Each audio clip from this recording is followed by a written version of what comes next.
Hello, and welcome back to the Vancouver Life podcast. And also today, we are filming this for our YouTube channel. Yes, we are. So just so you can see why we have face for radios. But that being said, we want to provide just a bit more material for our listeners, and you can actually see some nice graph overlays to the things we're going to do.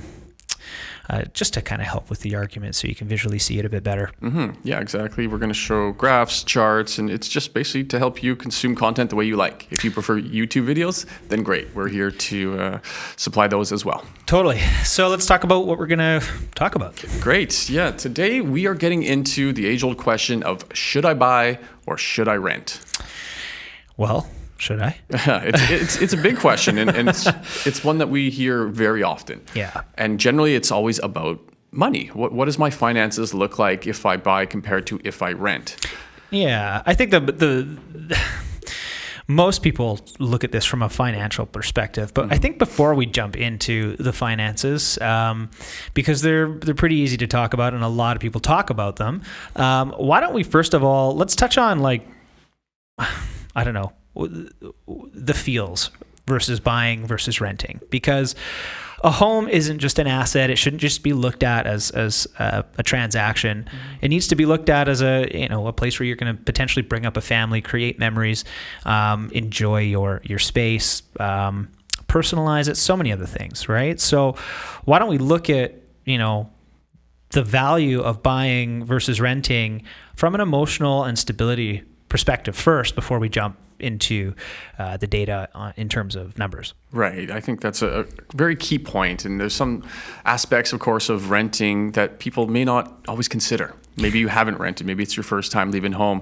But of course, a big one, and this is one that kind of is close to home for me because I know a single mother who's had this happen to her 3 times in the last 3 years. And she was rent-evicted 3 times. So what does that mean? What's rent-evicted? That means she was renting and the owner decided to do a substantial renovation.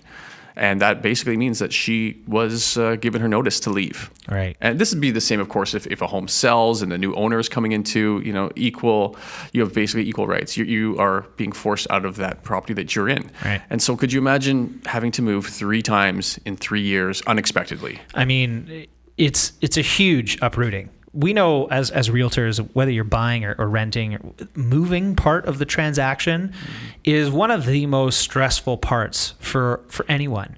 So not having any control around how long you get to live in your house, well, not any control, but some degree of control as to how long you get to live in the home that you begin to love and to feel emotional about. Mm-hmm. To me, I'm a father too. Everyone knows that. I'm very, very sensitive to where the memories are formed with my family, and I want that to be in my house. And I don't want those memories being, I guess, train wrecked because a landlord's decided he wants to change his kitchen. Right. And I just don't think that that's something that I would want to subject my family to. Mm-hmm. And that's a luxury that I've had, but something I've worked really hard for. The word control, like you mentioned earlier, really does jump out. When you're paying rent and you're giving your money to somebody else who literally, can kind of hold that over you and force you to make moves that you don't want, it's can create a bit of an uneasy feeling for some people. It's just instability is always looming, especially in a market where rents are rising and a landlord might see, well, I've got a unit that's 10 years old and it does need some improving, and they've been in there for 3 years now and I haven't raised the rent on them, and maybe it's time that I put 20 grand into my place, and I'm going to turf my renters and I'm going to renegotiate for a much higher rent. Mm-hmm. And sometimes people want to live in a very nice property, nice home, or it's a big home, and so what they do is they bring in roommates, and that's great. You can have a great home, you can have great roommates, but of course sometimes when you've got roommates, you don't control their lives either. So, or the space they live in. That's it. Yeah, fair, right? They can turn into not being who you thought they were. My children are roommates. There you go. You know, they don't pay any rent either. But Yeah, fair.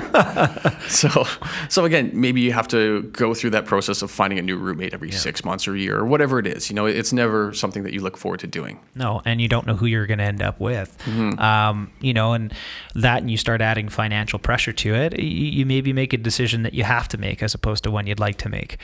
You know, and speaking of children, kind of a point that really sticks to me is, you know, if I've got children and they're in school and a rent eviction comes my way, what if I can't find a place in their catchment, or I have to go cross boundary and that application gets denied and I get told to go to a new school and I have to tell my kids that they need to live somewhere else and make new friends at a crucial time in their development. I don't know. To me, it's I think that's why a lot of guys like to own property before they get married. It's something I've seen. Sure, people like stability, right? Yeah, it's not always about your own stability; it's family stability. Totally. It's your children's upbringing and having them comfortable and maintaining friendships, like you said, at a crucial age. Yeah. So, these are some of the things to consider outside of just the financial aspects to owning versus renting.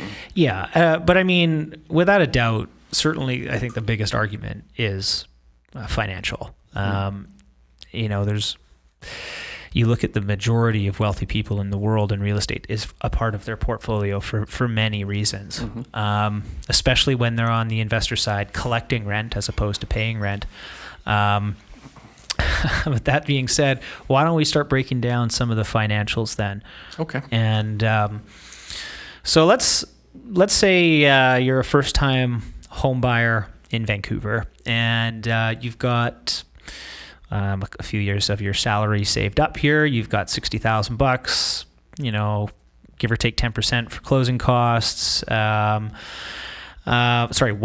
for closing costs. Yeah, and we're 10% down. The scenario that we'll run here is a $500,000 home purchase, right, with someone who has had $60,000 in the bank. Yeah, and they can also take this money and put it into the stocks. Will be the other scenario that we play. But for the home purchase side, $60,000 is the cash, 10% down plus closing costs. You can afford up to about $500,000. Yeah, and that'll put you in a one bed in Vancouver.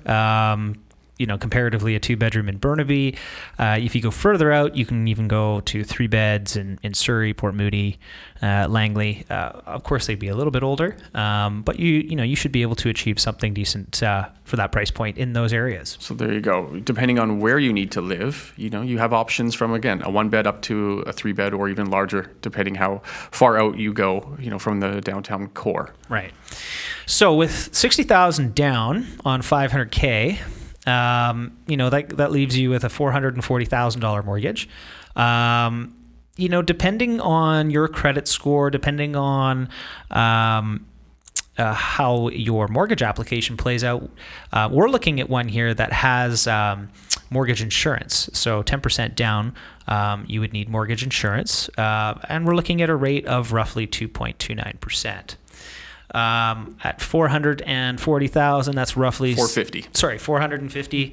That's roughly $1,725 a month in your mortgage payment. That's right. Yeah, and 2.29 is a rate that we're seeing all day long right now. You can get less. We've seen less. I've seen 2.09 even just last week, but we'll run it a little bit on the conservative side and say 2.29% interest rate on your mortgage. So as Ryan said, about a $1,725 per month mortgage payment. But of course, there's other costs to living and owning a home. One of them being your property tax. We've estimated this at around $1,500 a year, about $135 per month is safe for these type of property prices in these areas. Insurance is going to run you about $500 a year, approximately. So let's call it $40 a month. And realistically, the type of properties we're looking at today are going to be stratified, right? Yeah, these are likely condos, maybe a townhouse further out, but either way, you're going to be looking at strata fees. So we've penciled those in at $300 a month. Yeah. This equates to a total monthly cost to own that home of $2,200. Right. Which is very, very comparable in terms of what you would rent in the downtown core. You would rent a 1-bedroom for, $2,200 a month. And, we think that those numbers are pretty accurate considering where we're at in today's market. And that continues all the way out. Right? Yeah. So our 2-bedroom in Burnaby, around Yep. that 2,200. Same with your 3-bedroom out in Port Moody, for example. Those are kind of the rental rates that are equivalent to an almost monthly outlay to actually have a purchase. Right. Okay. So, and inside of that monthly cost of that $2,200 a month, it's important to note that of the $1,725 that makes up your mortgage, a large portion of that particular payment is actually a principal reduction payment. So, when you're looking at rent at $2,200 a month, that's 100% interest. You are getting nothing other than a roof over your head for that money. But when you actually own a mortgage, you begin to pay down the debt that you're servicing. Mm-hmm. And that's roughly between 40 and 60% of each payment you make. Correct. Yeah. And also, just for a little bit further clarification, just in case some of our listeners or viewers aren't aware of this, why aren't we putting the whole $60,000 towards the down payment? There are closing costs, and just to break those down as well, property transfer tax on a $500,000 home is $8,000. Yeah. You're going to have some legal fees, your lawyer, about $1,200. Yep. We always recommend an inspection, Yes. so you're looking at around $400 for that. Especially if it's an older property. That's exactly it. And also, there's going to be some potential miscellaneous. Maybe you're paying some of the strata fees for the remainder of the month, property taxes for the rest of the year. Yeah. Regardless, with the $50,000 down, you're looking at about $10,000 in closing costs. There's your $60,000. Yeah. Now you're a property owner. Right. And so is this better than taking my same $60K and applying it elsewhere in, say, the stock market? I mean, that's the scenario we're going to run. So let's look at that. Yeah, so let's look at that. Exactly. I think, so we are very fair here. People know. The way we're going to, initially analyze this is looking at the last 10 years of not only how the Dow Jones has operated, but how the Vancouver stock market has operated over a 10-year time frame, because we're looking at what happens if you just take that $60,000, invest it straight in the stock market for 10 years. Yep. Where do you stand financially compared to taking that same $60,000, investing it into a home, living in it for 10 years? Where do we stand apples to apples? Right. And then we can adjust the numbers up and down to run alternative scenarios after the fact. Yeah, or more likely what's happened actually versus what we're analyzing here. Right. So everyone is aware, the real estate market in the Greater Vancouver area for your average home has appreciated at the rate of 6% a year for the last 10 years. Wow. Big number. And I'll pull up the stats here just to let everybody know where we were at. So July of 2010, the average home in Vancouver was $574,000. That's incredible. That's 10 years ago. Where was I 10 years ago? Yeah. Well, and now we look at today. Your average price today, $1,025,000. So it's almost doubled. That's 10 years, right? These are just real numbers. Yeah. And yes, we have seen some unprecedented increases, and potentially. No one really saw it coming, but these are factual numbers. And we have seen a couple of cycles, a couple price reduction timeframes during that 10 years, right? It's gone up, it's gone down, it's gone up, it's gone down. But overall, you're up about, $500,000 over that 10-year timeframe for the average home. Right. So I took my $60,000, and the way that I really achieved that was by leveraging my $60,000 and watching my $500,000 asset begin to appreciate at 6%. Mm-hmm. And I think that's the big difference here is if I took that same $60,000 and walked into the stock market and looked at my average returns, which actually the Dow Jones over the last 10 years has done quite well. Incredibly well. Incredibly. We are in a bull run that we have not seen before. Yeah. It's actually outperformed the Vancouver market, if you can believe it. Yeah, it's upwards of 10% per year in terms of averages. Mm-hmm. Yeah, 10 years ago, the Dow was at 10,000. Now we're at 26,000. Yeah, that's huge. Yeah. But so let's look at that then, that 10-year play out. If I bought a property, what is it going to look like 10 years from now versus let's put $60,000 into the market, and let's play that out for 10 years and see the way it unfolds. You got it. So let's start with the stock market. Okay.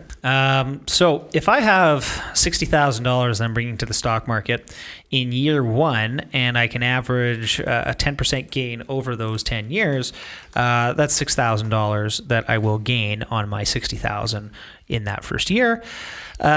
Meanwhile, I still have to pay rent because I didn't use that money towards the purchase of a home.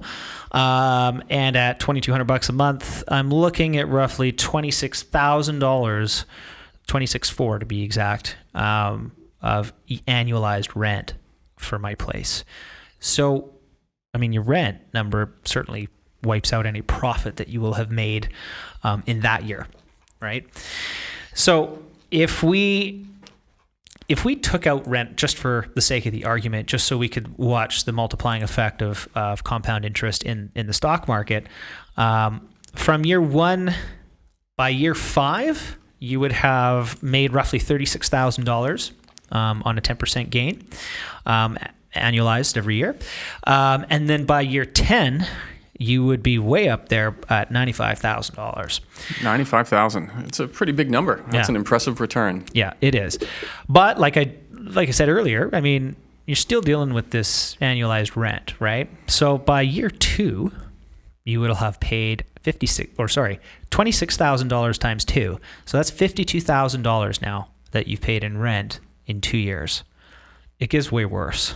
And we're also being kind and pretending that your landlord is not increasing rent for 10 years. That's right. You're maintaining the same. Yeah. Just for the argument's sake of this. Right. So by year 5, I've paid $132,000 in rent. And by year 10, I will have paid $264,000, nearly over $250,000, paying down somebody else's investment. Mm-hmm. I'm sorry, it's difficult. Yeah, it's a hard number to ignore. Yeah, that's it. So let's back that off of the gains here from our $60,000 investment into the stock market. So we're up $95,000. Mm-hmm. We go to cash out. Is all that money ours? No, sorry. Government wants their piece too. That's right. Yeah. Yes, your gains in the stock market are taxable. Mm-hmm. These are capital gains. Correct. Depending on your income level, you can expect somewhere in and around 30, 35, upwards of even 50% taxation rate. Yeah, on that gain, for sure. So let's be nice. Let's call it around a 35% taxable rate. That'll leave you around $60,000. That's right. That's your take home. Yeah. So you put in 60, you're getting 60 back. It's 100% return. Yeah. It is a very respectable return. Very much so. And that's over, of course, our 10-year time frame here. But let's look at our rent again. That was about $264,000. Correct. So 60,000 minus 260,000, we're still negative about $200,000 cash for that 10-year time frame to have paid rent. Yep, that's right. Wiped out. Okay. All right. That's the way to look at it. But you had a home, right? You were living somewhere. Totally. You had somewhere to work and live, and that's also, I think, before we kind of go any further, that's a point really worth making, that whether you've purchased your home or whether you're renting it, it's money out. You got to pay money out. Yeah. But how that money gets used is what we're talking about here, and where it ends up. So if we comparatively look at a 6% gain, which is what's happened in the real estate market here over the last 10 years, let's look at the power of leveraged money. Mm-hmm. As we mentioned, so the Dow Jones has actually averaged at a higher rate than Vancouver real estate over the last 10 years. Yeah. But of course, that 6% is applied to the total home price, right? The $500,000. That's right. So 10% on $60,000 is one way of looking at it, or 6% on $500,000. You're missing a zero. Right? You are essentially leveraging the bank's money. That's right. That's exactly for your own gain. That's exactly what you're doing while you live in a place. And instead of paying $2,200 a month in pure interest, you actually pay far less than that in interest. Mm-hmm. And the balance of your payment is principal reduction payment, which means you're paying down your debt. Yes. You're not paying down somebody else's debt. Mm-hmm. And that's where the power really comes from. As an example, in the first year alone, the amount of principal pay down on your mortgage for the same outlay, yes, it's $2,200 total, but we're applying $1,725 to your mortgage. Mm-hmm. The total pay down in year one alone is $10,500. So that's almost half the entire payment of your rent payment. Mm-hmm. Yeah. In just living and using that $2,200 a month differently. Yeah. And your gain is where you just can't keep pace. I mean, even at a modest 6%, you're looking at $30,000 in your first year right? That's a gain of 30 grand in your first year. And the other side of that is you don't actually have to pay the government any of that money. That's right. Yeah, your principal residence is not applicable to capital gains tax. Right. So by year 2, I would be up $61,800. I'm almost halfway to my stock market portfolio gains here. And at year 2 here now, you're also at about $22,000 in mortgage pay down. Yeah. We're looking at around an $80,000 swing so far. And again, so looking quickly back to our gain in the stock market, we were only at 12.6 then. Right. So, you're almost double by year 2. Yeah, and then by you get to year 5, things start to get tremendously exciting. You're upwards of $169,000.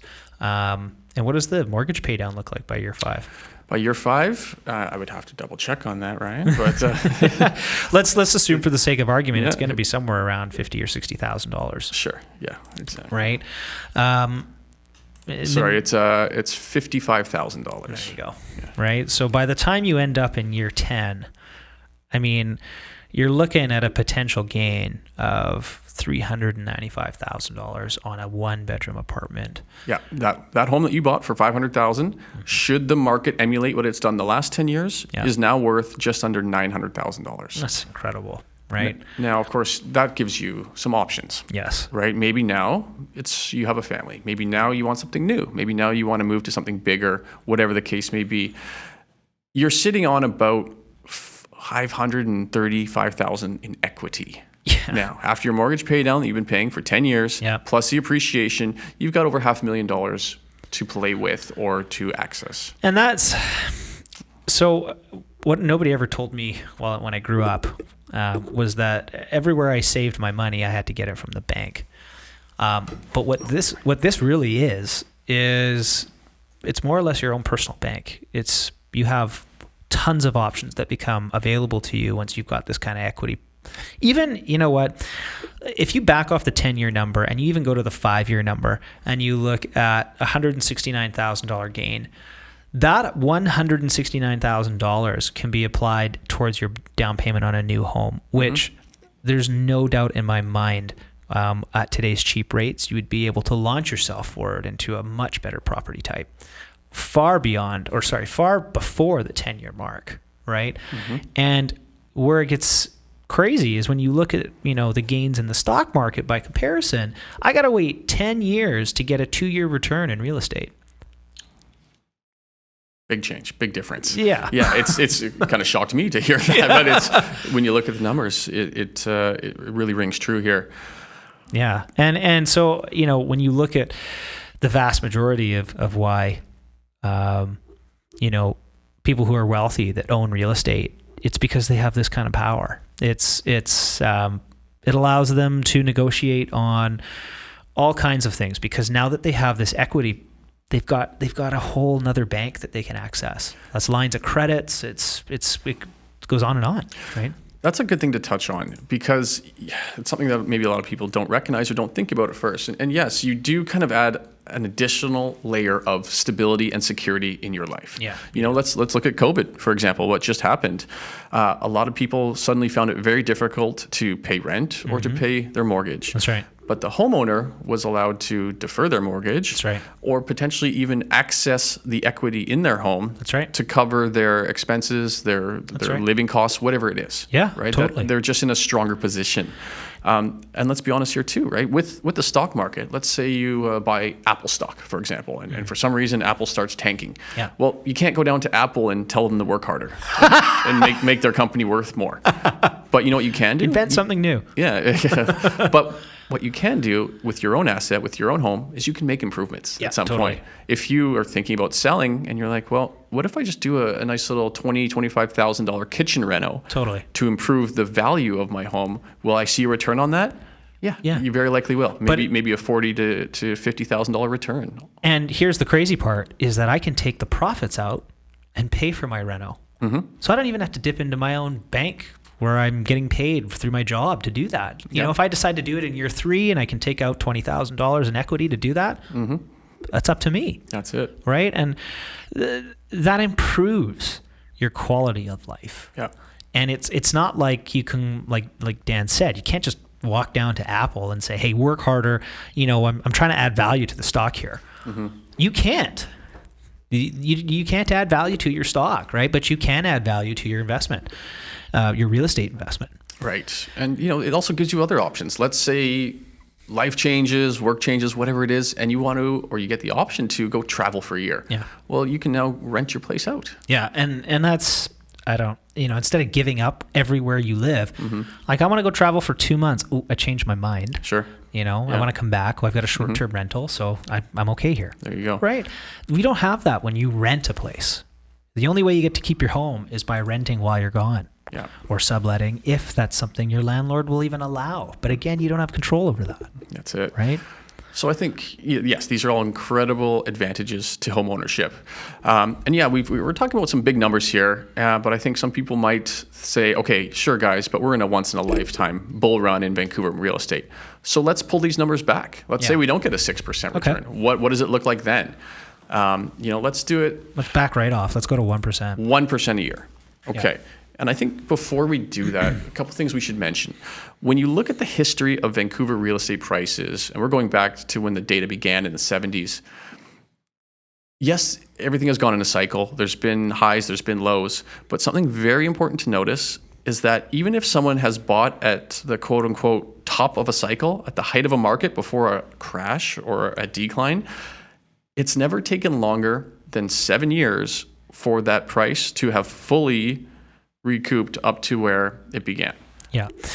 So at 1% gains, we're looking at a very, very modest market here. Something that really no real estate market has kind of seen over 10 years of growth, especially in emerging markets like Vancouver specific here.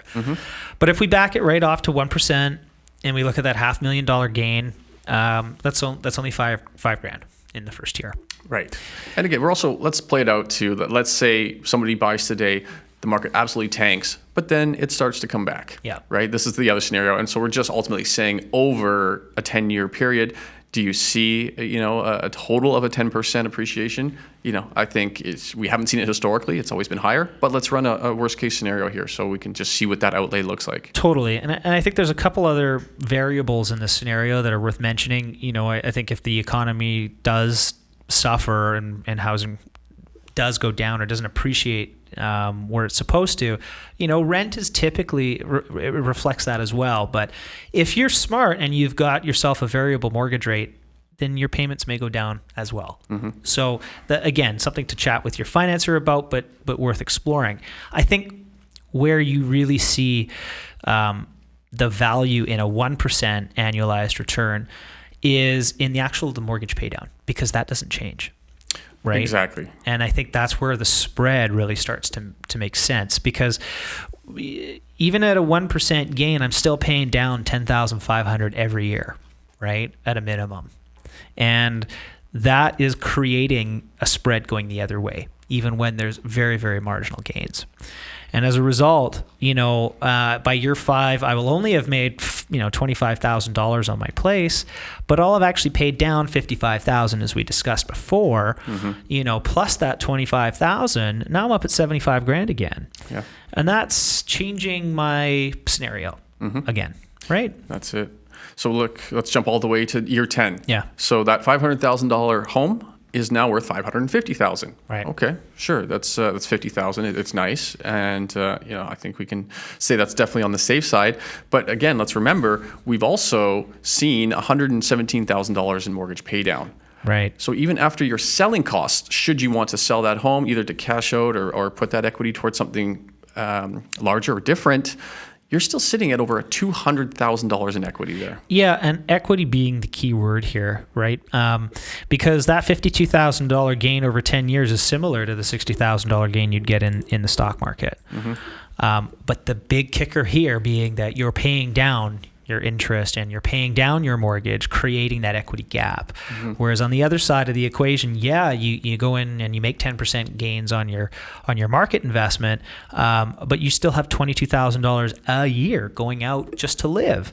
So you don't have that kicker on the other scenario, which isn't creating a gap for you in a slower market. And to me, I think that's one of the huge benefits of having a mortgage. Right. So again, with this 200,000, we look back and reference the stock market option, where I believe we were 200,000 negative. Yeah. Negative. So right there, you're looking at a $400,000 swing. Yeah. In a almost worst case scenario market. That's right. Whereas if it emulates the last 10 years and you've got that 500,000, it's a $700,000 swing. How else can you make $700,000 if you're making $60,000 or $70,000 a year? Mm-hmm. You have to save everything, not pay a dollar in tax, right, which is impossible for 10 years. Well, and let's be fair here too, right? We are paying interest on this, so there is about $130,000 in interest paid. So we can kind of remove that off the top end, but we're still looking at in and around $600,000. I don't know how how the market can compete with that without becoming seriously educated and buying incredible computers and knowing information that people don't know. Mm-hmm. I just, to me, this is a much simpler method, a much more risk-adverse method for people to gain equity, and equity to a point that would change their life. Right. So whether renting or buying is right for you, hopefully this helps kind of help you analyze the different scenarios of what it looks like paying on either side. Yeah, and again, make sure you go to our YouTube channel, because we'll actually show these graphs so you can see the numbers for yourself. You can take a closer look. And again, these are factual numbers we've used from historical data. Mm-hmm. And again, like I said, even a worst case scenario moving ahead, 1%, even 0%. Ultimately, you're paying money to have a house or a roof over your head. Yeah. So whether you want to pay someone else or pay yourself, the 10-year numbers look very promising, in my opinion. Mm-hmm. If you are a homeowner, I can tell you personally, I've lived in my property for 16 years now. It has gone through some cycles, and the property is up about 250% right now. Yeah. And that's just from holding. Right? Yeah, I mean, I also own property in Falls Creek. But prior to that, I think, I remember here, the one thing I think that this has taught me here, both being in the market and this exercise, is that yes, while people try and time the market as best they can, especially with stocks, this exercise simply shows you that even if you don't time the market well, it's your time in the market that makes you money. Mm-hmm. It always is. And that's the thing. You can actually just get in and stop looking at the market. Yeah, just get in, buy something so you have something. As we continue to grow, we're going to get more and more dense. Property is going to become more and more scarce. It's just a reality. So there it is. Again, thank you so much for listening, or thank you so much for watching. Yeah. We hope this helped you make some decisions on what you want to do with your money and your lifestyle moving forward. We'll see you next week. Thank you.